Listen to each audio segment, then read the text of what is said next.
How to print designs from Canva.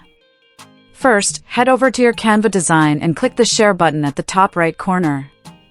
Then choose Download. For the best print quality, go with PDF print as your file type. This format is set to 300 dpi, which is perfect for high-quality prints. If you're planning to use a professional print shop, don't forget to check the boxes for crop marks and bleed.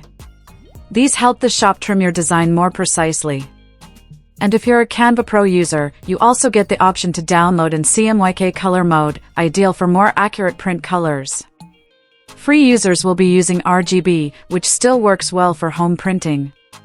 Once you've chosen your settings, go ahead and download the file to your computer. Now, if you're printing at home, open the downloaded PDF file on your computer. Use your PDF viewer's print function, usually under File Print, or simply hit Ctrl+P or Command+P on Mac. Make sure to adjust your printer settings for the right paper size, orientation, and quality to get the best results. If you're going with a print shop, either email or upload the PDF to them directly. It's a good idea to confirm the print size and any specific requirements with the shop before they start printing, just to make sure everything comes out perfectly.